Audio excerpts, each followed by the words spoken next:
नमस्कार साथियों। State assessment cell क्षमता निर्माण कार्यशाला में आपका स्वागत है। साथियों, आप सभी जानते हैं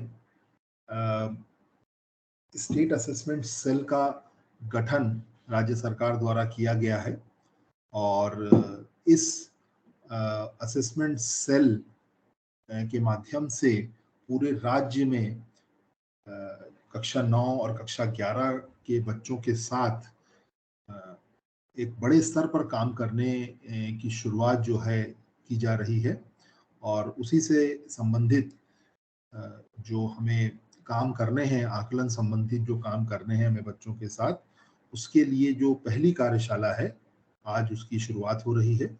तो पुनः आप सभी का स्वागत है।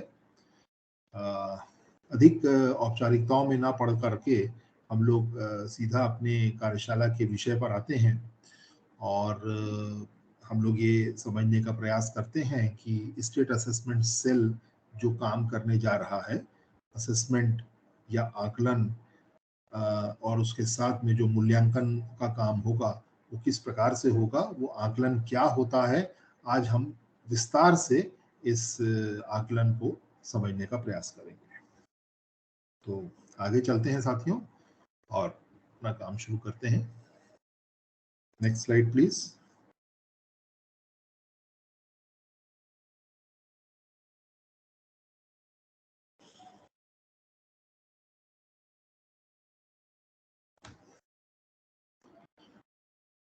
साथियों, एक सिंपल सा प्रश्न है, शिक्षा क्या है? आप सभी इस फील्ड में काफी समय से काम कर रहे हैं, तो हम सभी जानते हैं कि हम जो भी काम करते हैं शिक्षा से संबंधित, उसके पीछे हमारा एक ही मकसद होता है कि जो बच्चे हमारे साथ पढ़ रहे हैं, हम उन्हें एक अच्छा इंसान बनाने के लिए जो है वो शिक्षा दें। व्यक्ति जो है वो समाज में रहता है, उसका समाजीकरण हो, वो वहाँ के जो नियम कानून हो उनको अच्छे तरीके से समझ पाए, उसको समझने के लिए योग्य बन पाए और अपने समाज को आगे बढ़ाने के लिए एक जिम्मेदार नागरिक के रूप में वो अपनी भूमिका अदा कर पाए। ये एक बहुत बड़ी जो शिक्षा का एक बहुत बड़ा लक्ष्य होता है और साथ में ये भी एक शिक्षा का एक और लक्ष्य ये भी है कि हम जिन्हें शिक्षा दे रहे हैं वो आगे चलकर आने वाली पीढ़ी को अपने इस ज्ञान को जो है वो हस्तांतरित कर पाए, ताकि अगली वाली पीढ़ी भी जो है इससे लाभान्वित हो सके। तो ये जो शिक्षा जो है इन सब चीजों पर काम करने का जो है प्रयास करती है और मुझे लगता है कि हम सब काफी हद तक इस प्रयास में सफल भी हो रहे हैं। आगे बढ़ते हैं।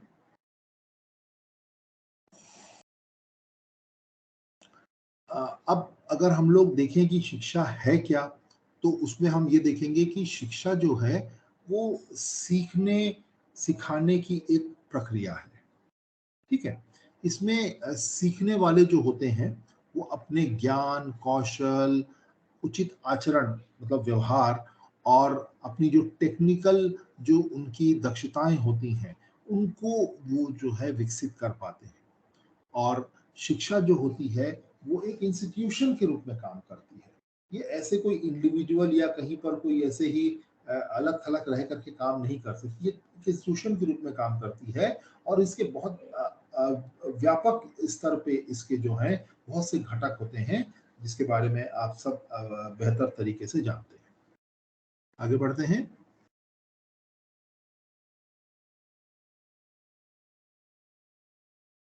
अब जब हम शिक्षा की बात करते हैं तो शिक्षा जब से देश आजाद हुआ है तब से लगातार देश में शिक्षा जो है वो बढ़ती जा रही है और हम सबने जब से हमने थोड़ा बहुत समझने का हमें समझने की जो हमारी क्षमता डेवलप हुई है, हम लोगों ने देखा है कि शिक्षा के क्षेत्र में तमाम अलग अलग प्रकार के जो है प्रयास होते हैं और उन प्रयासों के आधार पर बच्चे जो हैं अलग अलग पीढ़ी के बच्चे जो हैं वो सीखते हुए आगे बढ़ते हैं। परंतु हमने पिछले कुछ वर्षों में ये देखा है कि जो 21वीं शताब्दी आई है, यहाँ पर शिक्षा से संबंधित बहुत सी चुनौतियां हैं, क्योंकि बहुत तेजी से टेक्नोलॉजी में बदलाव हुआ है। तो उसको नजर में रखते हुए अगर आप देखेंगे कि विद्यार्थी स्वयं को 21वीं शताब्दी की जो अ, जिस प्रकार की वहाँ की जो अपेक्षाएं हैं, नौकरी की, जॉब्स की जो अपेक्षाएं हैं, उसके अनुसार अपने आप को तैयार कर पाएं, ये एक बहुत बड़ा शिक्षा के सामने एक बहुत बड़ी चुनौती है। शिक्षा में इस प्रकार के बदलाव करने की आवश्यकता है। उन तकनीकों और दक्षताओं को वो प्राप्त कर सकें जो ऐसी स्थिति के लिए आवश्यक हैं। जैसे हम लोग सब जानते हैं कि टेक्नोलॉजी बहुत तेजी से बढ़ रही है और छोटे-छोटे बच्चे जो हैं आज टेक्नोलॉजी का उपयोग कर रहे हैं। तो इस परिस्थिति में हमको ये देखना होगा कि हमें शिक्षा में हम किस प्रकार के बदलाव कर पाएँ कि ये हर स्तर के बच्चों को जो है अपनी सर्विस दे पाए और उनको जो है उनकी क्षमता और दक्षताओं को विकसित करने में वो सफल हो सके। तो परिस्थिति के अनुसार कौशलों के विकास में जो है शिक्षा को खरा उतरना है, ये एक बहुत बड़ी चुनौती है इस समय की। चलिए देखते हैं इसके लिए आगे क्या किया जा सकता है।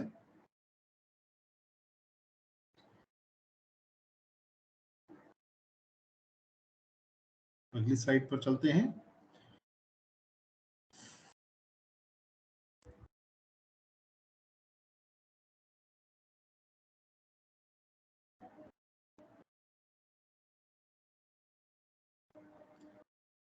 एक आप देख सकते हैं भारत के नक्शे में कि जो नॉन फार्म जॉब्स हैं, मतलब जो खेती से इतर, जो खेती किसानी से इतर जो भी जॉब्स होते हैं, वो साउथ और वेस्ट, मतलब दक्षिण और पश्चिम के कुछ जिलों तक जो है वो अभी सीमित हैं। वहां पर वो जो है वो केंद्रित है। आप देख सकते हैं मुंबई है, पुणे है, दिल्ली का क्षेत्र है, बेंगलोर है, चेन्नई है, हैदराबाद है और कुछ हिस्सा जो है वो कलकत्ता का है। ये जो बड़े-बड़े शहर हैं, जिनको हम लोग मेट्रो सिटीज़ वगैरह कहते हैं, यहाँ पर जो है वो जो आज की जो तकनीक का जिनका उपयोग किया जा रहा है 21वीं शताब्दी के, अभी वो यहीं तक सीमित है। बड़े-बड़े शहरों तक, यहाँ पर जो है वो तकनीक का बहुत तेज़ी से विकास हुआ है। तो हमको ये देखना है कि अगर हमारे बच्चे भी इस पूरे देश में हमारे बच्चे अगर इस तकनीक जो टेक्नोलॉजी का जो विकास हो रहा है 21वीं शताब्दी में, जो रिक्वायरमेंट्स है 21वीं शताब्दी के जो जॉब है, 21वीं शताब्दी की जो नौकरियों की जो डिमांड है, अगर वो उसको पूरा करना चाहते हैं तो हमें शिक्षा के क्षेत्र में अमूलचूल परिवर्तन करने की जरूरत है। और ये पूरे देश में राष्ट्रीय स्तर पर होने की जरूरत है। ये किन्हीं 4 या 5 या 10 शहरों तक सीमित नहीं रह सकती। ये हमें राष्ट्रीय स्तर पर इसको बदलाव करने की जरूरत होगी। तो इसके लिए हमें क्या करना होगा, ये आगे की जो हमारी स्लाइड्स हैं उसमें हम लोग इसके ऊपर में चर्चा करेंगे। आगे बढ़ते हैं।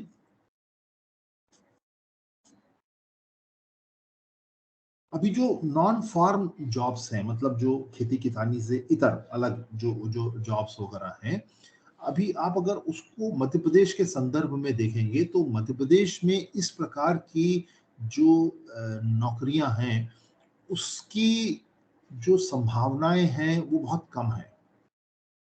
और इसके लिए जैसे अपन पहले भी बात कर रहे थे कि इसलिए ये ऐसा हो रहा है क्योंकि जो हमारी शिक्षा पद्धति है, अभी वो 21वीं शताब्दी के जो नौकरियों में जो कौशलों की आवश्यकता है, जो दक्षताएं चाहिए, शायद वो अभी हमारे बच्चों तक पहुंचा पाने में जो है वो कैपेबल नहीं हो पा रही। तो बार-बार यही बात उठ रही है कि हमारी शिक्षा व्यवस्था में हम क्या बदलाव ऐसा करें कि हमारे बच्चों को पूरे राष्ट्रीय स्तर पर, हर स्तर पर बच्चों को 21वीं शताब्दी के जो नौकरियां हैं उनमें अपने आप को जो है प्रस्तुत करने के लिए अवसर मिल पाए। तो ये एक सोचनीय विषय है जिसके ऊपर में लगातार काम करने की जरूरत है। और शायद ये जो असेसमेंट सेल का जो गठन किया गया है वो इसी बात को ध्यान में रखते हुए किया गया है। चलिए आगे देखते हैं।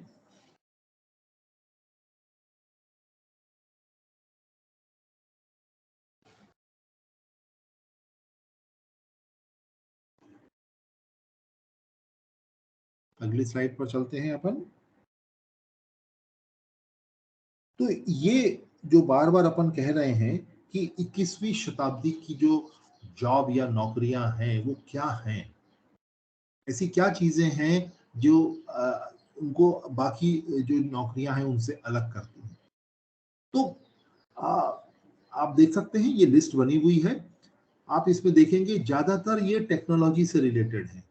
हर जगह जो है आज से 20-25 साल पहले जो इंजीनियरिंग कोर्सेज होते थे, जो मेडिकल के कोर्सेज होते थे या जो भी प्रोफेशनल कोर्सेज होते थे, उनमें टेक्नोलॉजी के दखल बहुत कम हुआ करता था। लेकिन आज हर क्षेत्र में, चाहे वो मैकेनिकल इंजीनियरिंग हो, सिविल इंजीनियरिंग हो या इलेक्ट्रिकल इंजीनियरिंग हो, हर जगह जो है टेक्नोलॉजी का दखल हो गया है। ये सिर्फ कंप्यूटर साइंस इंजीनियरिंग तक ही सीमित नहीं है। तो आप देख सकते हैं computer, software analyst, robotics technicians, nano technicians, medical scientist, entertainment, media, ये जितनी भी आप बात कर लें आज के दिन में, हर जगह टेक्नोलॉजी की उपयोगिता है। और जो 21वीं शताब्दी के लिए ये जॉब्स हैं, इनके लिए कुछ विशेष प्रकार के कौशलों की जरूरत है, जो कि आपके पास में टेक्नोलॉजी को उपयोग करने की जरूरत, टेक्नोलॉजी को उपयोग करना तो आना ही चाहिए, लेकिन इसके अलावा भी कुछ और ऐसे कौशल होते हैं जो कि आज इन नौकरियों के लिए बहुत जरूरी है। वो कौन से कौशल हैं वो अगली स्लाइड पर आपको पता चलेगा। देखते हैं, चलिए आगे बढ़ते हैं। अब ये जो नौकरियों की बात की अपन ने, कोई कंप्यूटर से रिलेटेड है, कोई इंजीनियरिंग से रिलेटेड, दूसरे फील्ड के इंजीनियरिंग से रिलेटेड है, चाहे वो एक शिक्षक का ही जॉब क्यों ना हो आज के दिन में, चाहे वो किसी विशेषज्ञ एनालिस्ट का जॉब क्यों ना हो, आप देखेंगे हर जगह हमें क्रिटिकल थिंकिंग, गहरी सोच, ये सोच पाना कि भाई ऐसा हो रहा है तो क्यों हो रहा है, ऐसा होता तो क्यों ये क्या होता, एक गहरी सोच अपनी हम दे पाए, हम अपनी क्रिएटिविटी अप्लाई कर पाए, नए नए तरीकों से सोच पाए चीजों के बारे में, नए नए तरीके हम उसके अंदर में लागू कर पाए, मिलकर काम करना, कोलैबोरेशन जिसको हम कहते हैं, हम अपनी बातों को प्रॉपर वे में कम्युनिकेट कर पाए, संप्रेषित कर पाए हैं। आप जो है मीडिया लिटरेसी के बारे में जाने कि भाई आपको अगर सोशल मीडिया प्लेटफॉर्म पे अगर कुछ काम करना है तो कैसे करना है, किस तरीके से आप अपनी बात रखें कि वो अधिक से अधिक लोगों तक पहुंच पाए। टेक्नोलॉजी की लिटरेसी कि भाई टेक्नोलॉजी का उपयोग कैसे करना है, सिर्फ टेक्नोलॉजी का उपयोग या कंप्यूटर का उपयोग एक टाइपराइटर के रूप में ना हो करके, वो किस तरीके से हमारे काम को जो है, जो हम जो शायद हम 3-4-5 घंटों में मैनुअली करते हैं, वो हमारा काम आधे घंटे में टेक्नोलॉजी किस तरीके से कर सकती है, स्मार्ट वर्किंग हम कैसे कर सकते हैं, ये सारी चीजें हमको इसमें मिलती है। इसके अलावा कुछ सॉफ्ट स्किल्स होते हैं कि हमें फ्लेक्सिबल होना होगा। फ्लेक्सिबल मतलब हम ये मान के चलें कि भाई मुझे ही सब कुछ आता है या जो मैंने कुछ सीखा हुआ है मैं उसी के अनुसार काम करूंगा, नई चीजें सीखने में मेरी रेजिस्टेंस होगा, तो ये काम नहीं चलेगा। आपको सीखना पड़ेगा नई चीज। आपको अगर अपने को सक्षम बनाना है 21वीं शताब्दी के अनुसार, तो आपको फ्लेक्सिबल होना पड़ेगा, आप में लीडरशिप क्वालिटी होनी चाहिए, आपको बढ़कर खुद इनिशिएटिव्स लेने होंगे। ये सारी जो चीजें हैं, ये आपके अंदर अगर आ जाती हैं, तो आप जो मान सकते हैं कि आप में 21वीं शताब्दी के कौशल जो हैं वो आप में आए हैं, और आप 21वीं शताब्दी के कौशलों के अनुसार जो जॉब्स हैं आप उनको करने के लिए सक्षम हो पाएंगे। आगे बढ़ते हैं।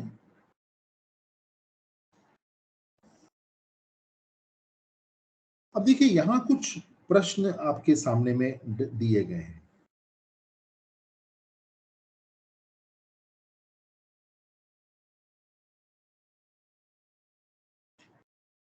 वो क्या है?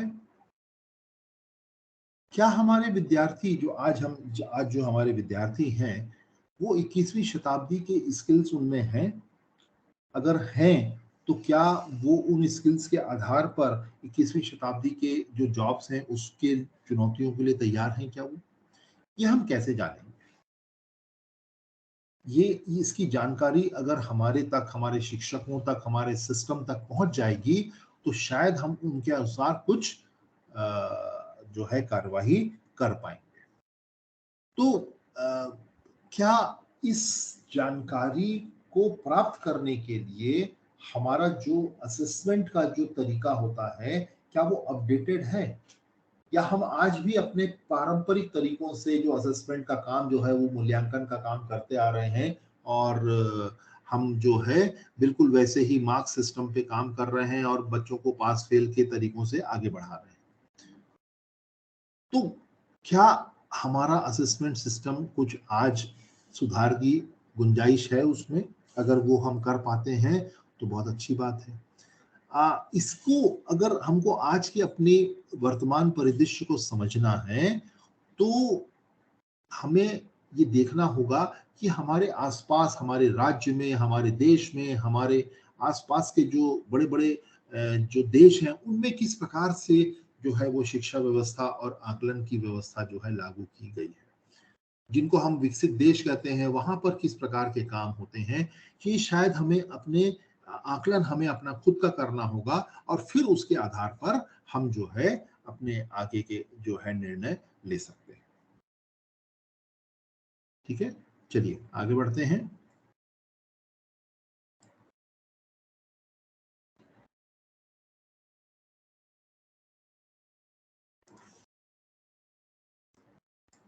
तो अब देखते हैं हम लोग कि कुछ अ, आंकड़े, है ना? अंतर्राष्ट्रीय और राष्ट्रीय और राज्य के स्तर के कुछ आंकड़े हैं, जिनको हम लोग हैं समझने का जो है प्रयास करते हैं। आगे बढ़ते हैं।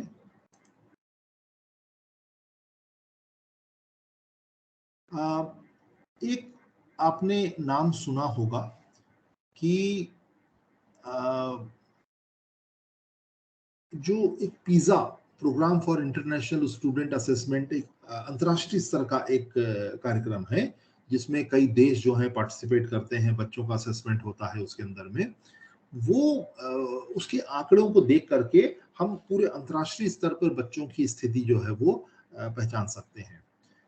हमारे यहाँ पर हमने 2012 में हमने कोशिश की थी इस कार्यक्रम में भाग लेने की, पर जो हमारा जो रैंक था वो टोटल 74 जो जिन देशों ने भाग लिया था उसमें हम 72वें स्थान पर थे। लेकिन आप लोगों को ये जानकर भी खुशी होगी कि आने वाले समय में बहुत जल्दी 2023-24 में भी एक जो है भारत उस असेसमेंट कार्यक्रम में भाग लेने की तैयारी जो कर रहा है और कहीं न कहीं ये जो स्टेट असेसमेंट सेल है, उसकी एक बहुत महत्वपूर्ण भूमिका जो है इस कार्यक्रम की दिशा में भी होने जा रही है। तो आगे बढ़ते हैं।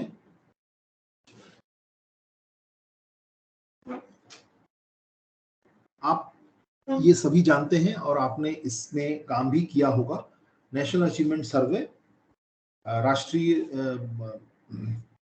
जो उपलब्धि सर्वेक्षण 2017 में जो हुआ था, उसके जो आंकड़े जो हैं वो बताते हैं, देखिए ग्राफ से हमको पता चल रहा है, नीले रंग का जो बार है वो हमारे राज्य का है, मध्य प्रदेश का, और जो हरे रंग का जो है वो राष्ट्रीय स्तर का जो है वो आंकड़े दिखा रहा है।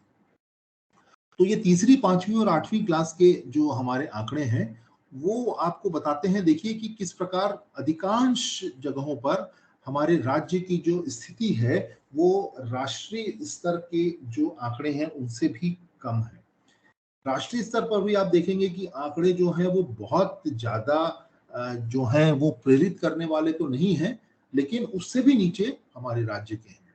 और खासकर हम जैसे जैसे बड़ी कक्षा की ओर बढ़ रहे हैं, तीसरी से पांचवी, पांचवी से आठवीं की तरफ जा रहे हैं, आप देख सकते हैं कि जो हमारा औसत जो प्रदर्शन है बच्चों का वो लगातार गिर रहा है।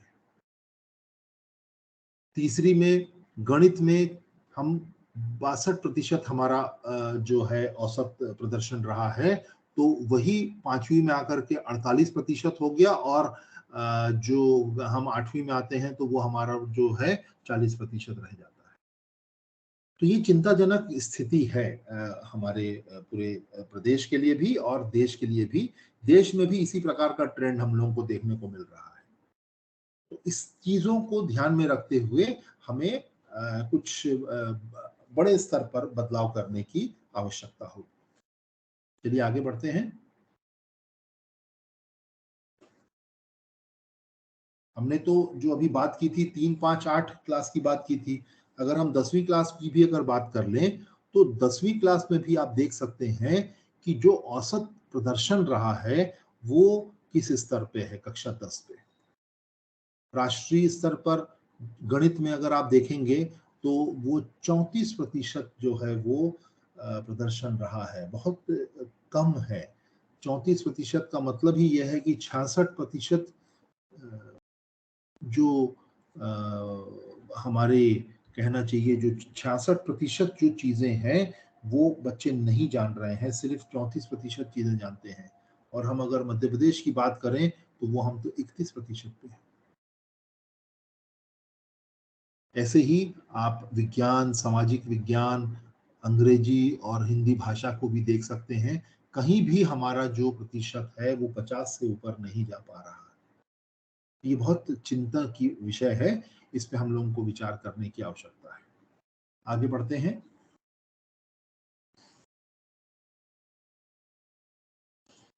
अब ये जो है बोर्ड परीक्षा के परिणाम की बात हो रही है। यहाँ देखिए अलग-अलग वर्षों में एक एक जो है नीले रंग की जो पट्टी है, इससे पहले क्या दिखाएंगे?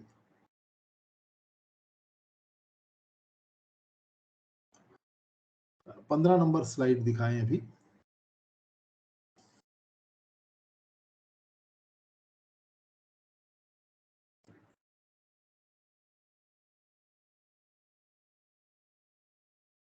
बोर्ड की परीक्षा की अगर हम बात करें कक्षा 10वीं और 12वीं की 2018, 19 और 20 के आंकड़े जो हैं आप देख पा रहे हैं। 10वीं जो है 2018 में हम 50% के आसपास थे और यहाँ 70% है। और 10वीं बोर्ड जो है उसमें थोड़ा सा सुधार देखने को मिल रहा है ओवरऑल रिजल्ट में, लेकिन जो 12वीं का जो प्रतिशत है वो 70 के आसपास ही रुका हुआ है। तो ये सारी जो आंकड़े हैं ये सब हमको कुछ दिशा प्रदान करते हैं सोचने के लिए कि हम हमारी शिक्षा व्यवस्था जो है वो किस प्रकार से चल रही है। ठीक है, आगे बढ़ते हैं हम लोग। 16 नंबर स्लाइड पे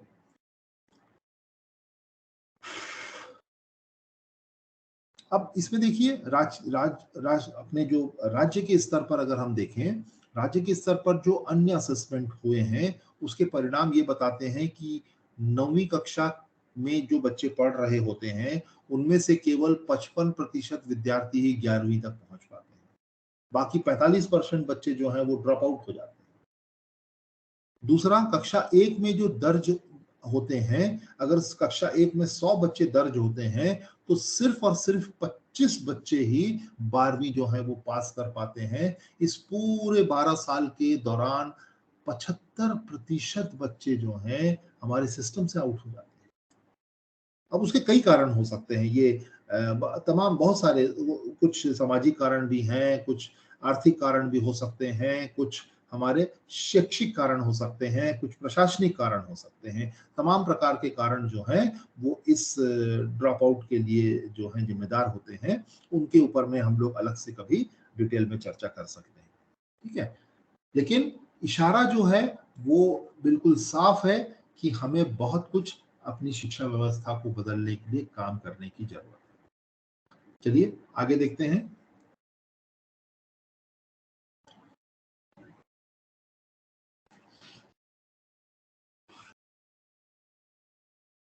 तो साथियों अभी तक जो भी हमने आंकड़े देखे, चाहे वो हमने पिज्जा के बारे में बात की, फिर हमने जो क्लास नेशनल अचीवमेंट सर्वे की हमने बात कर ली, फिर हमने बोर्ड की बात कर ली और 9वीं और 11वीं के बच्चों के प्रदर्शन की बात कर ली, तो आपको एक छोटा-सा ये एक आपके लिए सोचने के लिए प्रश्न है, इसको आप जब आपको समय मिले आप उस पे विचार कीजिएगा।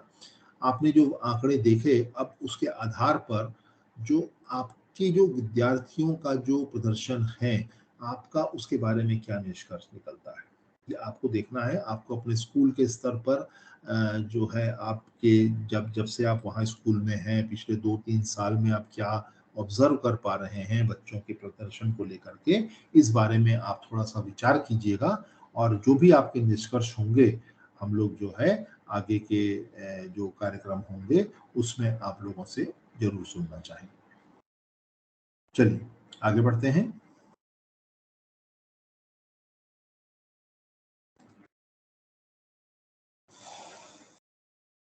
तो अब जो एक प्रश्न है आपके सामने में कि जो आपने आंकड़े देखे शुरू से अंतर्राष्ट्रीय स्तर से लेकर के अपने राज्य के स्तर तक आपने जो देखा है, उसमें आपको जो लगता है जो बच्चों का जो प्रदर्शन है, उसमें जो कमी दिख रही है, उसके क्या कारण हो सकते हैं?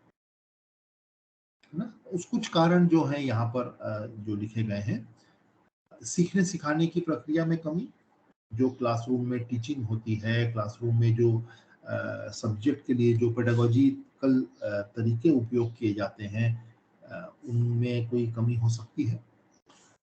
स्कूलों में, कक्षाओं में जो अकादमिक सुविधाएँ मिनिमम होनी चाहिए, शायद उनकी कमी है। अ, वो तो अकादमिक सुविधाओं की बात हुई, दूसरा जो इंफ्रास्ट्रक्चर है, फिज़िकल इंफ्रास्ट्रक्चर, उसकी कमी हो सकती है। कहीं बेंच नहीं है बैठने के लिए, बच्चे नीचे बैठ रहे हैं, बिजली नहीं है, पंखा नहीं चल रहा है, लाइट नहीं है, बोर्ड की हालत खराब है। तमाम प्रकार की जो चीज़ें हैं, वो इसमें शामिल हो सकती हैं और एक महत्वपूर्ण कारण जो है असेसमेंट की कमी। असेसमेंट जिस तरीके से बच्चों का किया जाता है, आकलन जिस तरीके से किया जाता है, उसकी कमी। देखिए, ये जो पहला नंबर जो पॉइंट है, दूसरा नंबर पॉइंट और तीसरा नंबर चौथा नंबर पॉइंट, ये तीनों एक-दूसरे से बहुत जुड़े हुए हैं। आप ये जानते भी हैं, सभी लोग आप लोग जानते हैं कि जो आकलन होता है, वो कहीं न कहीं हमारे सीखने-सिखाने की प्रक्रिया का हिस्सा होता है। परंतु इसको अलग से यहाँ पर देने के पीछे एक बहुत ही महत्वपूर्ण कारण ये है कि असेसमेंट का हमारे बच्चों के पढ़ने-लिखने पर क्या असर है, इस चीज़ को अलग से हाइलाइट कर।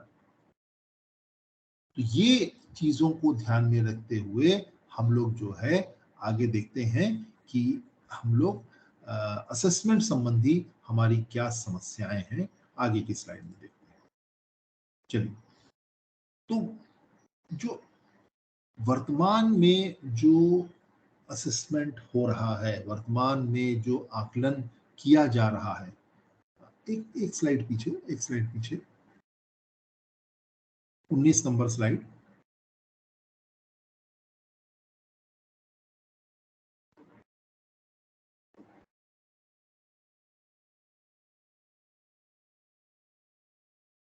19 नंबर स्लाइड पे चलेंगे, 19 नंबर, पीछे, पीछे, एक पीछे और।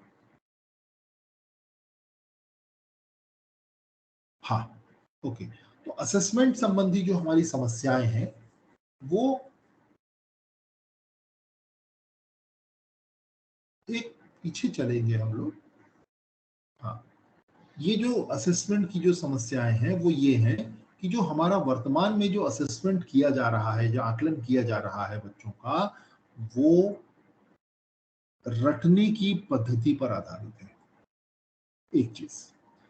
बच्चा जितना अच्छे से रट पाएगा, उतना अच्छे से एग्ज़ाम में लिख पाएगा, परीक्षा में लिख पाएगा, आकलन उतना अच्छे से दे पाएगा। ये एक बहुत बड़ा चैलेंज है जिसको बदलने की ज़रूरत है। विद्यार्थियों में कई अवधारणाओं की समझ विकसित नहीं हो पाती। अ, जो समस्याएँ हैं क्योंकि बिना समझे हुए बच्चे आकलन में बैठते हैं और उनका जो परिणाम है वो बिगड़ता है। और जो जो कुछ भी उन्होंने सीखा है, जो कुछ भी उन्होंने कौशल प्राप्त किए हैं, जो कौशल उन्होंने विकसित किए हैं, उनको वो वास्तविक जीवन में उपयोग नहीं कर पाते। मतलब उसका जो प्रैक्टिकल इम्प्लीकेशन है या जो उसका अनुप्रयोग है वो नहीं कर पाते हैं, जिसके कारण वो समझ के आधार सीख लिया है लेकिन वो समझ नहीं पाते हैं, वो रटने पर आधारित रह जाती है, जिसके असर जो है वो सीधा सीधा आकलन पर पड़ता है। वो कैसा आकलन पे किस प्रकार का असर पड़ता है, अगली स्लाइड पे देखते हैं, 20 नंबर स्लाइड पे। जो हमारा असेसमेंट होता है, आप देखेंगे जो असेसमेंट होता है, जो आकलन होता है, वो सीधे सीधे प्रश्न जो उसमें होते हैं वो पाठ्य पुस्तक पर आधारित हो जाते हैं। पाठ्य पुस्तक में जिस प्रकार के सीधे सीधे प्रश्न पूछे जाते हैं, सीधा वही प्रश्न आपके आकलन में आ जाते हैं। बच्चों को सोचने का, विचार करने का, तर्क करने के कोई अवसर वहां नहीं मिल पाते। जैसे पहले भी अपन ने बात की, ये सीधा सीधा जो है वो रटने की पद्धति पर आधारित है। कुछ विशिष्ट पाठ से ही जो है वो प्रश्न आ जाते हैं, और ये चीज बच्चों को भी पहले से पता चल जाती है, क्योंकि वो पुराने प्रश्न पत्र देख लेते हैं। उनको समझ में आता है कि कहाँ से ज्यादातर प्रश्न आ रहे हैं, तो वो उन पाठों पर जो है वो ज्यादा फोकस कर देते हैं, और बाकियों को पाठ को वो छोड़ देते हैं। इसके अलावा जो कुछ भी वो सीखते हैं बच्चे लोग, उससे उनमें जो हमने ऊपर देखे 21वीं शताब्दी के जो स्किल्स की बात हम लोग कर रहे हैं, 21वीं शताब्दी के लिए जरूरी जो कौशल हैं, वो कौशल उनमें विकसित नहीं हो पाते हैं, जिसके कारण वो आने वाले जो 21वीं शताब्दी के जो नौकरियां हैं उसके लिए अपने आप को सुटेबल नहीं पाते। तो ये समस्याएं हैं, इन समस्याओं को कैसे हम लोग दूर करेंगे, ये चीजों को हमको अभी हम लोग आगे बात करने जा रहे हैं। आगे बढ़ते हैं। तो जो समस्या हमने अभी बात की उसका क्या समाधान हो सकता है? असेसमेंट जो आकलन की जो बात हम लोग कर रहे हैं, आकलन में जो सुधार होना है वो किस प्रकार का होना है? तो सबसे पहले तो ये है कि प्रश्न के जो प्रकार हैं उनमें बदलाव। जिस प्रकार के प्रश्न पूछे जा रहे हैं वो सीधा सीधा रटने की पद्धति को बढ़ावा दे रहा है। तो जो प्रश्नों में बदलाव करने की जो एक बात यहाँ पर जो सुझाई गई है, वो क्या होगा? अगर आप प्रश्नों के प्रकार बदलेंगे तो आपको अपने पढ़ाने के तरीकों में बदलाव करना होगा। आपको ये देखना होगा कि आपके जो असेसमेंट हो रहा है उसमें आप जो आपका निर्धारित पाठ्यक्रम है वो सभी पूरा का पूरा जो है पाठ्यक्रम वो हमारे असेसमेंट में शामिल हो, और पढ़ाने के तरीकों में इस प्रकार का बदलाव हो कि बच्चे जो हैं उस जो भी अवधारणा उनको पढ़ाई जा रही है, जो भी अवधारणा उनको सिखाई जा रही है, उसको वो समझ के साथ सीख पाए। समझ के साथ सीखने का अर्थ ये है कि वो जो जानकारियां दी जा रही हैं उनका आपस में अंतर संबंध देख पाए, और उस अवधारणा को वास्तविक जीवन में उपयोग कर पाए, ये हमें सुनिश्चित करना होगा। तो ये एक हमारा उद्देश्य हो सकता है इस पूरे असेसमेंट सेल का, कि जो असेसमेंट में सुधार करने की जो बात है वो इन बिंदुओं के आसपास होना चाहिए। और ये एक बहुत महत्वपूर्ण, बड़ा और एक चुनौतीपूर्ण कार्य है। इसको हम कैसे अचीव करेंगे, इसके बारे में तो हमारे पास में काफी विस्तार से काम बात करने के समय रहेगा। बट अभी हम लोगों को ये समझना है इस कार्यशाला के अंदर में कि ये जो आकलन है, हम आकलन को गहराई से हमको समझना है। तो ये तो हमने तय कर लिया है कि हमारा उद्देश्य क्या है। ये जो सामने आपको जो 4 बिंदु दिख रहे हैं, इन पे काम करना हमारे लिए बहुत आवश्यक है। ये जब बदलाव होंगे तो हमारे जो हम कह सकते हैं कि हमारी जो सीखने सिखाने की प्रक्रिया है, शिक्षा की जो प्रक्रिया है, शिक्षण प्रक्रिया, उनमें बदलाव होगा और बच्चों तक समझ के साथ जो है चीजें पहुंच पाएंगी। चलिए आगे बढ़ते हैं।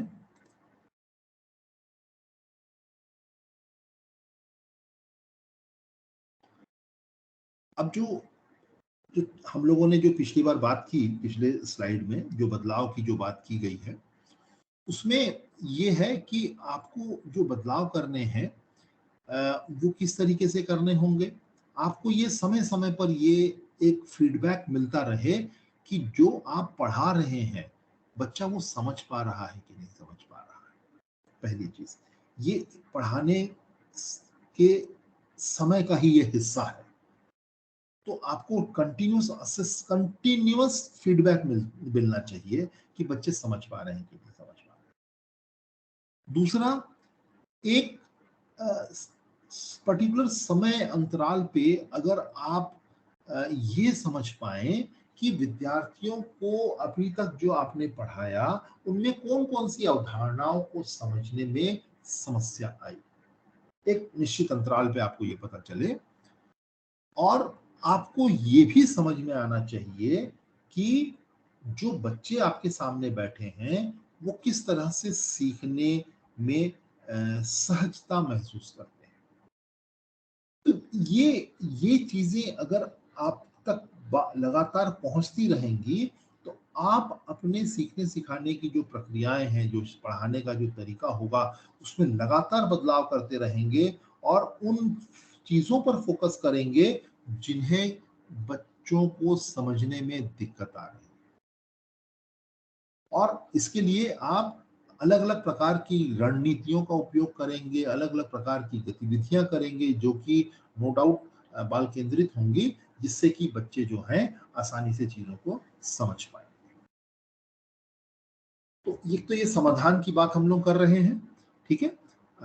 समाधान के साथ साथ में हम लोगों को ये चीजें कैसे होंगी, ये इसको समझने के लिए अगली स्लाइड पर हम लोग चलते हैं। ये सारी चीजें किस तरीके से हो पाएंगी, आगे बढ़ते हैं।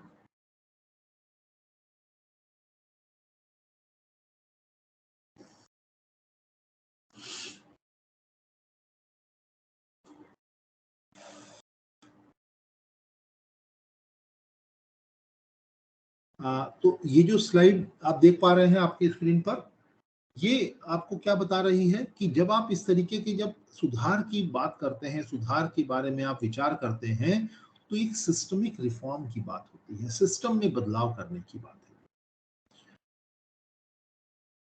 है। जो आपके प्रश्न हैं, जो आकलन के अंदर में जो प्रश्न आपके होने चाहिए, वो रोट लर्निंग या रटंत प्रणाली पर ना होकर के बच्चों की समझ और उनके अनुप्रयोग के आधार पर प्रश्न होने चाहिए। और ये तभी संभव होगा जब आपके सीखने सिखाने की या कक्षा कक्ष की जो पढ़ाई का जो तरीका होगा वो आप बदलेंगे, और इसके परिणाम स्वरूप आपके जो विद्यार्थियों का जो प्रदर्शन होगा उसमें बदलाव होगा। और ये एक बड़े स्तर पर जो हमारे आकलन को बदलने की जो जरूरत है उसकी ओर हम लोग अपने कदम आगे बढ़ा रहे हैं। तो ये पूरी साइकिल है, ये पूरा एक चक्र है जिसको कि आप लगातार आपको जिसके ऊपर काम करते रहना होगा। आपको जो है आकलन के अंदर में प्रश्नों के प्रकार को बदलने होंगे। प्रश्नों के प्रकार को बदलना है तो पहले कक्षा के अंदर की चीजों को बदलना होगा, कक्षा में जो पढ़ाई हो रही है वो बदलना होगा। ये बदलेगी तो बच्चों का जो परफॉर्मेंस बदलेगा, और ये जो चक्र है ये चलता रहेगा, ये चलता रहेगा, जिससे कि आने वाले 8-10 सालों के अंदर में आप देखेंगे कि हमारे बच्चों के स्तर में बहुत बड़े स्तर पर परिवर्तन आ चुका होगा। आगे बढ़ते हैं।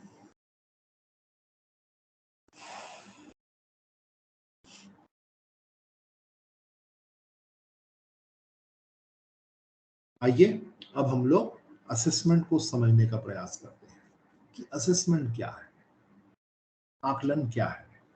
तो आकलन जो है वो हमारे सीखने सिखाने की प्रक्रिया का एक अभिन्न अंग है।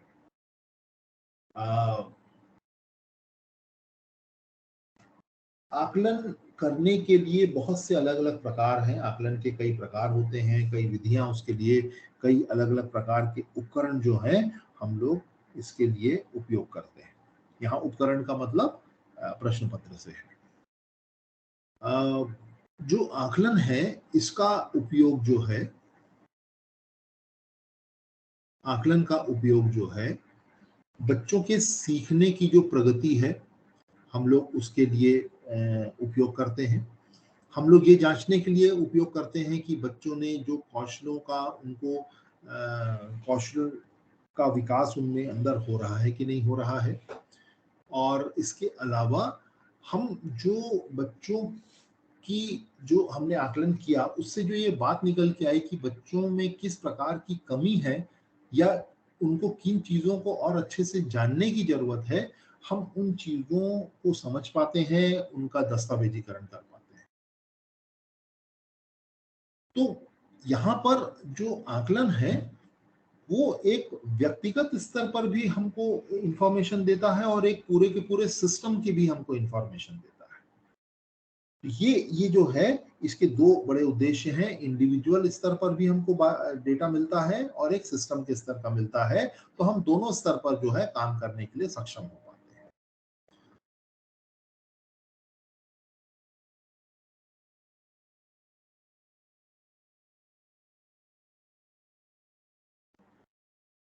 जब हम लोग आकलन करते हैं तो हमको इनसे क्या इंफॉर्मेशन मिलती है, क्या हमको फीडबैक मिलता है। इससे हम ये समझ पाते हैं कि जो हमने जो पढ़ाया और जो बच्चों ने सीखा उनमें क्या अंतर है। हम जिस उद्देश्य से पढ़ा रहे थे क्या बच्चे वहां तक पहुंच पाए, नहीं, तो उसमें क्या अंतर है ये हमको समझने का मौका मिलता है। दूसरा, क्या जो वो जो चीज वो सीखना चाहिए, जिस स्तर पर सीखना चाहिए बच्चों को, क्या वो उस स्तर पर सीख पा रहे हैं या नहीं सीख पा रहे हैं। और जो बच्चों में अगर हम कोई चीज सुधारने की बात कर रहे हैं तो क्या उसको समझाने का कोई बेहतर तरीका भी हो सकता है,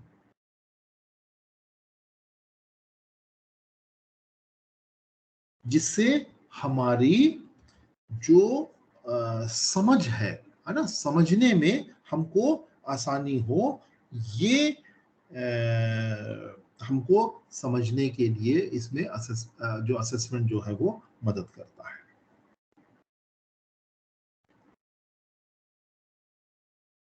ठीक है, तो ये एक बहुत महत्वपूर्ण है कि असेसमेंट का जो है महत्व क्या है, ये हमको जानना बहुत जरूरी है। और इसके जो ये असेसमेंट से हमको इन प्रश्नों का उत्तर मिलता है कि बच्चों को जो सीखना है क्या वो समझ पा रहे हैं एक्चुअल में या उसमें कोई अंतर है। दूसरा, जो अवधारणाएं उनको समझाई गई हैं वो क्या अपने स्तर पे समझ पा रहे हैं। और तीसरा ये कि अगर वो नहीं समझ पा रहे हैं, हमारे सीखने सिखाने की प्रक्रिया में कोई अगर कमी है, तो क्या कोई बेहतर तरीका हो सकता है जिसमें हम उस अवधारणा को समझाने के लिए काम कर सकते हैं। तो ये बहुत महत्वपूर्ण है। आगे बढ़ते हैं हम लोग, ये देखते हैं कि एक अच्छे असेसमेंट या एक अच्छे आकलन की क्या विशेषताएं होती हैं। हम लोग अब इसके बारे में आगे जानेंगे। अगली स्लाइड पर चलते हैं। स्लाइड नंबर 27 पे आ सकते हैं हम लोग अब।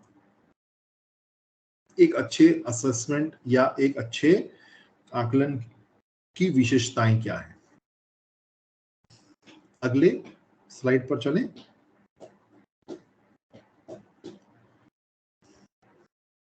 देखिए, एक अच्छे असेसमेंट या आकलन की विशेषता ये होती है कि वो एक उचित रूप से हम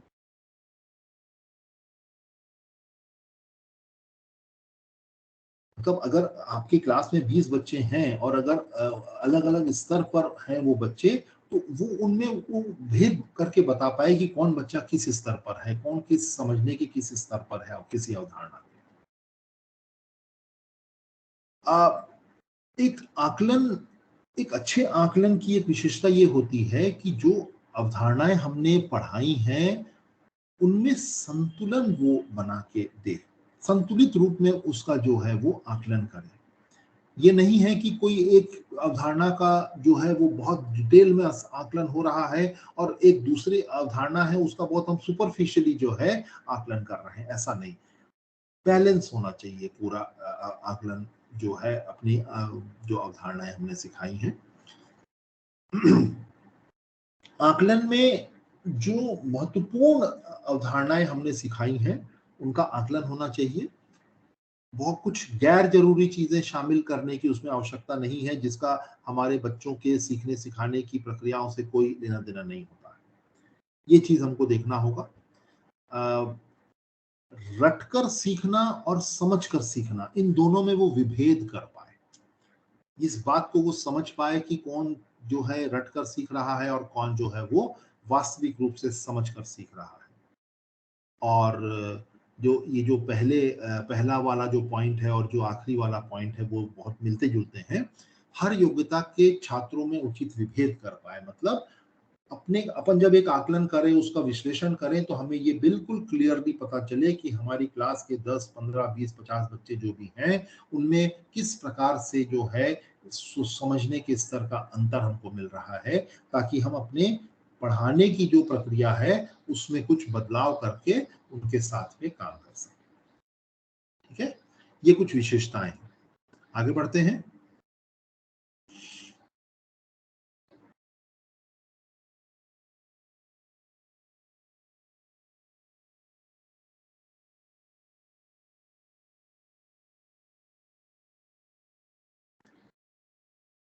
अगली slide.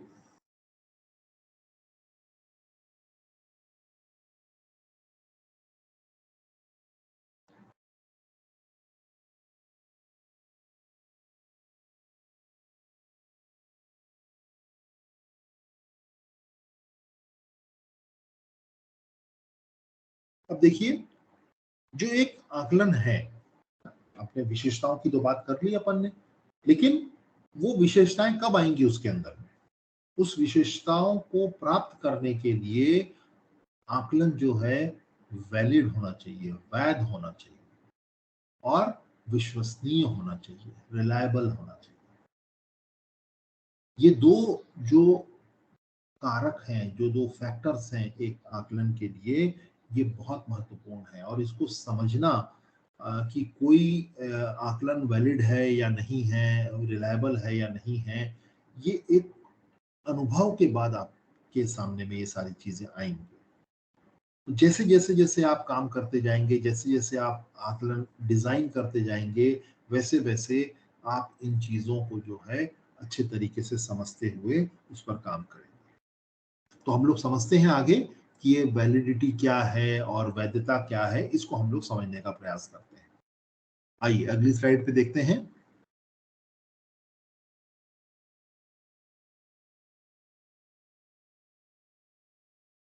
Next slide please.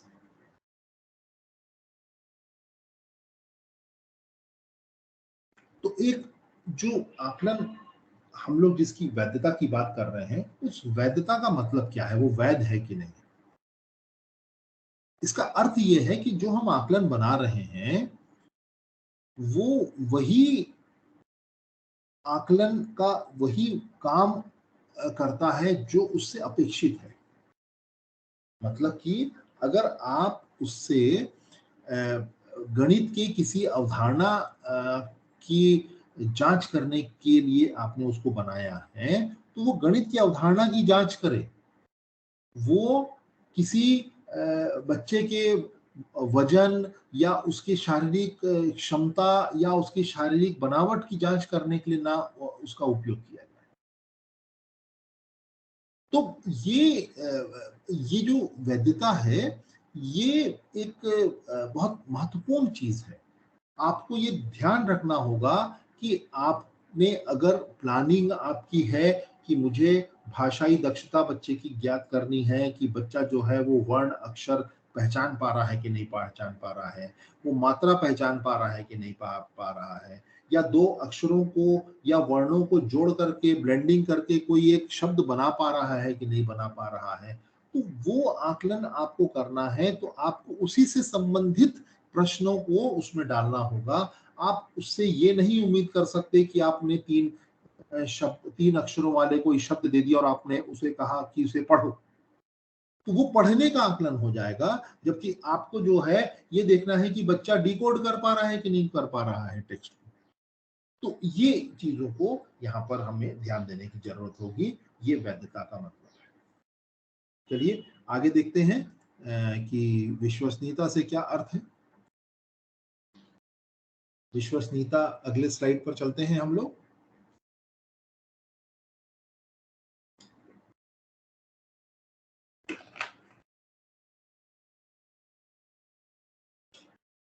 Next slide. अब ये विश्वसनीयता का अर्थ यहां पर ये है कि जो आकलन हो वो विद्यार्थियों के जो प्रदर्शन की निरंतरता दर्शाए। जैसे उदाहरण के लिए एक शिक्षक जो छात्रों का आकलन गणित प्रश्न पत्र द्वारा अक्टूबर और जनवरी में करता है, या एक समान मूल्यांकन माध्यम को विभिन्न स्थानों पर छात्रों का प्रदर्शन मापने के लिए उपयोग किया जाता है, तो समान परीक्षणों के परिणामों के मध्य प्रबल सकारात्मक सहसंबंध होना चाहिए। जो कोरिलेशन होना है, कोरिलेशन, आपने आज एक आकलन किया, 15 दिन बाद आपने एक आकलन किया, फिर 1 महीने के बाद आपने आकलन किया, सेम सेट ऑफ बच्चों के ऊपर, सेम सेट ऑफ जो स्टूडेंट्स हैं उनके ऊपर में, तो ये जो आकलन है ये आपको, इसके जो परिणाम होंगे इनका आपस में एक पॉजिटिव कोरिलेशन आपको मिलना चाहिए। एकदम कोई उल्टे सीधे रिजल्ट नहीं मिल जाने चाहिए कि एक जगह आ रहा है कि भाई ये बच्चा तो बिल्कुल कुछ नहीं जानता, दूसरे में आ गया कि तो सब कुछ जानता है, तीसरे में आ गया कि कुछ नहीं जानता।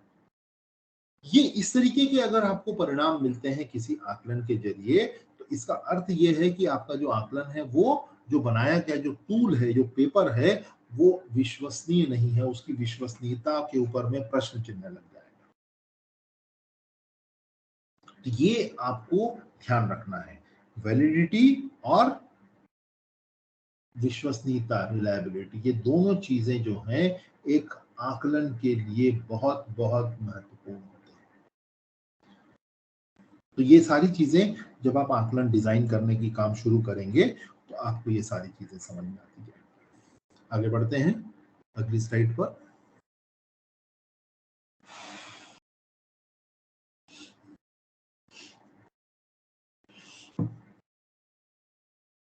Slide number 31।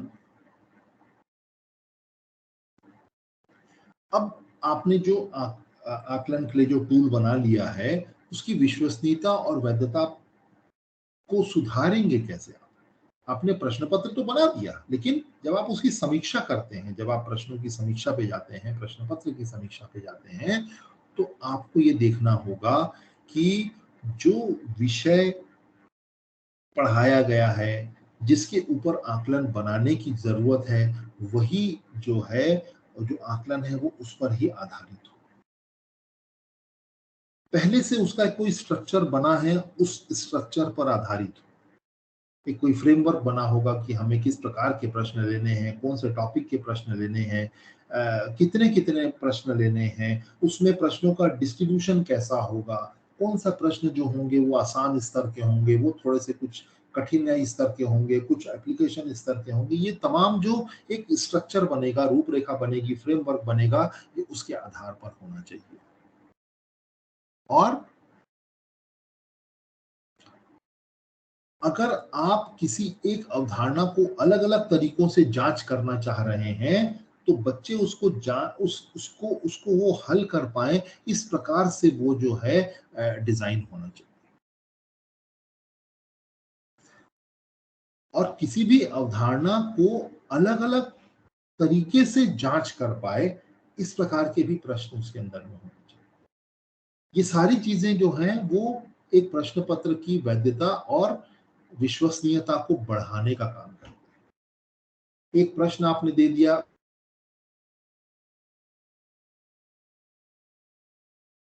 उस अवधारणा को समझे होंगे। आपके पास अगर एक ही अवधारणा को की पहचान करने के लिए अलग अलग तरीके हैं, तो अलग अलग तरीके के प्रश्न जो है उस अवधारणा की चेकिंग के लिए हमको अपने टूल में देना चाहिए। तो वैधता और विश्वसनीयता में लगातार हमें सुधार करते रहना चाहिए। तो ये कुछ मुद्दे हैं। इसके अलावा और भी मुद्दे हैं विश्वसनीयता और वैधता को सुधारने के, जो हम अगली स्लाइड पर देखते हैं। आगे बढ़ते हैं।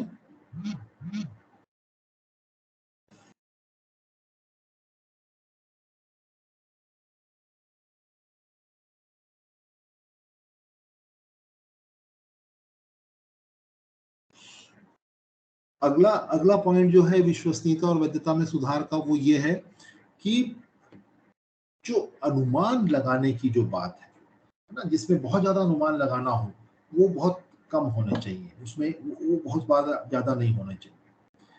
जो विकल्प है ना, जो विकल्प आपका एक ऑप्शन सही होगा, बाकी जो ऑप्शंस होंगे वो गलत होंगे। अगर आपके मल्टीपल चॉइस क्वेश्चन है तो जो विकल्प है वो उचित रूप से बने होने चाहिए। ऐसा नहीं होना चाहिए कि आपने कोई प्रश्न दिया है और वो तीन, अगर चार ऑप्शन है तो तीन को वो देखे तो वो बोले कि ये तो हो ही नहीं सकता, चौथा वाला जो है अपने आप ठीक हो जाए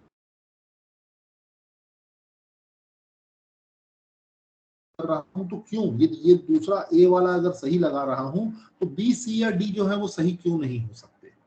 इस प्रकार से जो है वो होने चाहिए, और ये जो है बच्चों के एक जो मिसकंसेप्शंस होते हैं उनको भी उभारने का काम करता है। तो ये वैलिडिटी और जो है विश्वसनीयता, या जिसको हम रिलायबिलिटी कहते हैं, इसको बढ़ाने का काम करता है ना। और सिर्फ वही अवधारणाओं को की जांच करे जो कि अपेक्षित है, जो पहले भी अपन इसकी बात कर चुके हैं, है ना। गणित का अगर प्रश्न पत्र है तो वो गणित के ही अवधारणाओं की जांच करे, वो उसके अंदर में विज्ञान या सामाजिक विज्ञान या कोई अन्य विषय ना घुसे उसके अंदर में। और पर्याप्त समय उसमें हो बच्चों को अपना जो कौशल है उसका उपयोग करने के लिए। इतना कम समय भी नहीं होना चाहिए कि बच्चों को लगे कि हम तो इसको हल नहीं कर पाए और बिना देखे वो टिक मारना शुरू कर दें। और अ, बच्चों को एक अनुकूल वातावरण मिले उसको हल करने के लिए।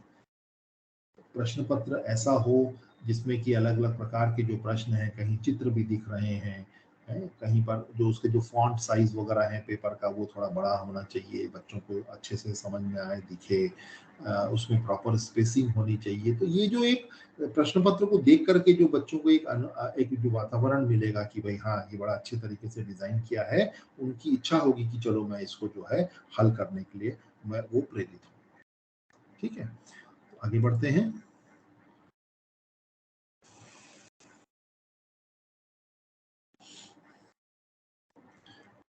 अब अपन ने वो तो वैधता और जो विश्वसनीयता बढ़ाने की बात कर ली। अब कौन सा प्रश्न पत्र जो है या जो आकलन का प्रपत्र है वो वैध और विश्वसनीय होगा? ऐसे प्रश्न पत्र जो बच्चों की जो स्ट्रॉन्ग और वीक जो कौशल होते हैं उनको पहचानने में मदद करता है, एक बात। दूसरी चीज, जो अ, बच्चों के जो अंडरस्टैंडिंग है और बच्चों के जो मिसकंसेप्शन है उनको पहचानने में मदद करता है। और अ,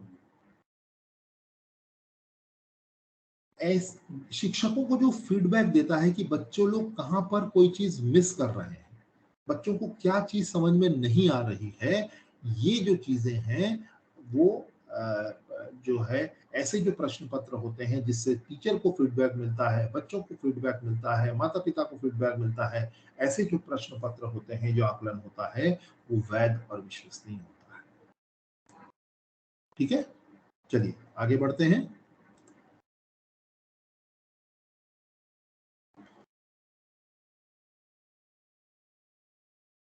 अब देखते हैं हम लोग की जो आकलन, जो हम लोगों ने अभी तक बात की है, कि आकलन जो है वैध होता है, रिलायबल होता है, ये सारी जो बातें हो गई।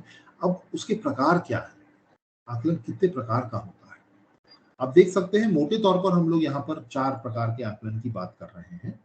एक है फॉर्मेटिव असेसमेंट, जिसको निर्माणात्मक आकलन या रचनात्मक आकलन कहा जाता है। समेटिव या योगात्मक आकलन, जिसको सावधिक आकलन भी कहा जाता है। डायग्नोस्टिक असेसमेंट या नैदानिक आकलन। और चौथा है प्लेसमेंट असेसमेंट, प्लेसमेंट असेसमेंट जो कभी नौकरियों में सिलेक्शन वगैरह के लिए उपयोग किया जाता है वो है, इस पे हम बहुत ज़्यादा बातचीत नहीं करेंगे। फॉर्मेटिव, समेटिव और डायग्नोस्टिक्स, इसके ऊपर में हम लोग बातचीत करते हैं। और आप जानते हैं कि डायग्नोस्टिक असेसमेंट जो है, आपका जो आप इस असेसमेंट सेल के अंदर में आ रहे हैं, आए हैं, आपका मुख्य रूप से जो काम है वो डायग्नोस्टिक असेसमेंट के बारे में काम करने के ऊपर है। ठीक है, तो आगे इस पे ज़्यादा चर्चा होगी। आगे बढ़ते हैं हम लोग असेसमेंट के प्रकार पर। फॉर्मेटिव असेसमेंट या जिसको निर्माणात्मक या रचनात्मक आकलन कहते हैं, ये सीखने सिखाने की प्रक्रियाओं के साथ साथ चलता है। ये अलग से कोई होने वाली प्रक्रिया नहीं है, ये साथ साथ चलता है, बार बार होता है। और इसमें बच्चों की समझ कितनी बनी कितनी नहीं बनी, इसकी जांच जो है वो लगातार होती रहती है और शिक्षक को लगातार फीडबैक मिलता रहता है। इसके उदाहरण जो है, कक्षा में जो आप कोई वर्कशीट देते हैं, जो कक्षा में जो प्रश्नावली आप हल करवाते हैं, जो प्रश्नोत्तरी होती है, कोई क्विज हो सकता है, ये सारी जो तमाम चीजें जो कि सीखने सिखाने की प्रक्रिया के दौरान होता है, वो हमारा फॉर्मेटिव असेसमेंट। ठीक है, इससे बच्चे क्या सीख रहे हैं, क्या नहीं सीख पा रहे हैं, उसकी सीधी जानकारी शिक्षक को मिलती है। अगले प्रकार का आकलन जिसको हम समेटिव असेसमेंट कहते हैं, योगात्मक आकलन। अगली स्लाइड पर चलते हैं हम लोग। ये आकलन जो होता है, ये किसी एक समय के अंतराल पर होता है। उस समय, कोई समय है 3 महीने का, 2 महीने का, 6 महीने का, उसमें जो कुछ भी बच्चों ने पढ़ा है अपनी कक्षा में शिक्षकों के साथ मिलकर के, वो बच्चों ने कितना सीखा, वो पूरा का पूरा सिलेबस जो कवर हुआ है, वो सारा का सारा कितना सीखा, नहीं सीखा, उसका आकलन एक बार एक समय के अंतराल में होता है, वो हमारा समेटिव असेसमेंट होता है। जो हमने फॉर्मेटिव असेसमेंट की बात की, वो उसके बिल्कुल विपरीत ये काम होता है। हम यहाँ पर एक एंटायर सिलेबस के अंदर में बच्चों की दक्षता की जांच करते हैं, जबकि फॉर्मेटिव असेसमेंट में किसी अवधारणा को पढ़ाते समय इमीडिएटली हम उसके बच्चों की समझ की जांच जो है वो करते रहते हैं। अब जो योगात्मक आकलन आप जानते हैं, कोई वार्षिक परीक्षा है, अर्धवार्षिक परीक्षा है, तिमाही परीक्षा है, ये जितने भी प्रकार की जो परीक्षाएं हैं, ये योगात्मक आकलन होते हैं। और आखिरी प्रकार का जो आकलन है वो है डायग्नोस्टिक्स। अगली स्लाइड पर देखते हैं हम लोग, इसको हम लोग कार्यक्रम को शुरू करने से पहले बच्चों की क्या सामर्थ्य है, बच्चे कितना जानते हैं, बच्चे कितना कमजोर हैं किसी अवधारणा में, या कितनी उनकी क्षमता है उस अवधारणा में, इसकी जांच जो है ये डायग्नोस्टिक असेसमेंट से की जाती है। इसका उद्देश्य सीखने की उपलब्धियों और सीखने के अंतर को समझना है। और इसके अनुसार हम अपने शिक्षा व्यवस्था के अंदर में बहुत सारी अनुशंसाएं कर सकते हैं और आने वाले समय के लिए जो हमारी शिक्षा व्यवस्था में बदलाव अपेक्षित हैं, वो बदलाव को जो है हम इनके अनुशंसाओं के आधार पर लागू कर सकते हैं। तो साथियों, ये हम लोगों ने जो आज